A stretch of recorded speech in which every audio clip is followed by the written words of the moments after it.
৭১কে আমরা আগে সম্মান করব, বাংলাদেশের স্বাধীনতা মুক্তিযুদ্ধের ইতিহাসকে সমুন্নত রাখব। তারপরে আসবে ৭৫, ৭৯, ৯০, ২৪ সকল কিছু।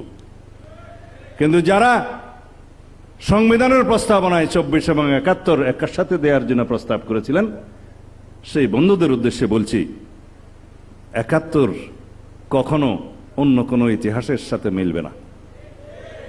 আন্তর্জাতিক বিশ্ব বলছে, দলিল বলছে, কিতাব বলছে, ঘটনা প্রবাহ বলছে, বাংলাদেশের মানুষ যেটা জানে, কানে শুনেছে, স্বাধীনতার ঘোষণা কালুরঘাট বেতার কেন্দ্র থেকে। হ্যাঁ, ২৬ তারিখের পরে ২৭ তারিখে officially provisional head of the state হিসাবে তৎকালীন মেজর জিয়া স্বাধীনতার ঘোষণা দেন। সারা পৃথিবীতে সেটা প্রচারিত হয়েছে বেতার তরঙ্গের মধ্য দিয়ে, এবং সারা বিশ্বের সহায়তা কামনা করেন। তার পরবর্তীতে তৎকালীন জাতীয় নেতা শেখ মুজিবুর রহমানের নামে তিনি আবার স্বাধীনতার ঘোষণাটি সংশোধন করে প্রচার করলেন।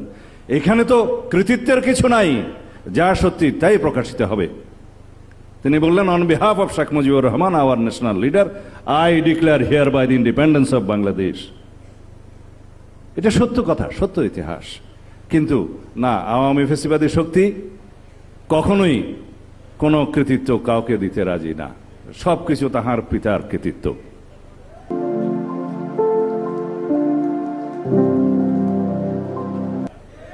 অতঃপর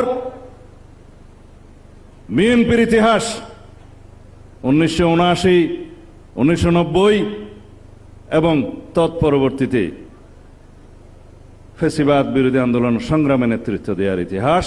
২০২৪ সালে আমাদের নেতা জনাব তারেক রহমানের সক্রিয় নেতৃত্বে, দেশনেত্রী বেগম খালেদা জিয়ার নির্দেশনায়, অনুপ্রেরণায়, তার সাহসিকতায় আমরা বাংলাদেশকে মুক্ত করতে পারলাম। অবশ্যই ছাত্রগণ অভ্যুত্থানে যারা শহীদ হয়েছেন, ভূমিকা রেখেছেন, ছাত্র নেতৃবৃন্দ যারা নেতৃত্ব দিয়েছেন, সকলের অবদানের প্রতি আমরা স্বীকৃতি দেই। এটাই আমাদের উদারতা। আমরা কারো বিজয়কে ছিনিয়ে নিতে চাই না, কারো ভূমিকাকে আমরা কেড়ে নিতে চাই না, কিন্তু সবাই মিলে ৭১কে আমরা আগে সম্মান করব, বাংলাদেশের স্বাধীনতা মুক্তিযুদ্ধের ইতিহাসকে সমুন্নত রাখব। তারপরে আসবে ৭৫, ৭৯, ৯০, ২৪ সকল কিছু। কিন্তু যারা সংবিধানের প্রস্তাবনায় ২৪ এবং ৭১ একসাথে দেওয়ার জন্য প্রস্তাব করেছিলেন, সেই বন্ধুদের উদ্দেশ্যে বলছি, ৭১ কখনো অন্য কোনো ইতিহাসের সাথে মিলবে না। বাংলাদেশের সবচেয়ে গৌরবজনক অর্জন বাংলাদেশের স্বাধীনতা, মুক্তিযুদ্ধ, স্বাধীনতা সংগ্রাম এবং স্বাধীনতা যুদ্ধ।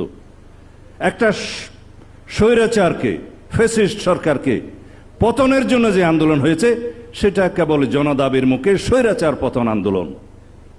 স্বৈরাচারের পতন হয়েছে, রাষ্ট্র নতুনভাবে বিনির্মিত হয়নি। রাষ্ট্র আমাদের ছিল, অর্জিত হয়েছে লক্ষ প্রাণের বিনিময়ে। সেই রাষ্ট্রের স্বাধীনতা সার্বভৌমত্বকে রক্ষা করতে হবে। কোনো স্বৈরাচার যাতে বাংলাদেশে পুনরায় প্রতিষ্ঠিত না হয়, আগমন না হয়, উৎপাদন না হয়, উৎপত্তি না হয়, সেই লক্ষ্যে আমরা গণতান্ত্রিক চর্চা করতে থাকব। গণতান্ত্রিক সংস্কৃতির প্রবর্তন এবং চর্চার মধ্য দিয়ে, লালনের মধ্য দিয়ে আমরা সংসদে সেই সমস্ত সকল কার্যক্রম আলোচনার মধ্য দিয়ে, সমঝোতার মধ্য দিয়ে রাষ্ট্রকে এগিয়ে নিয়ে যাব।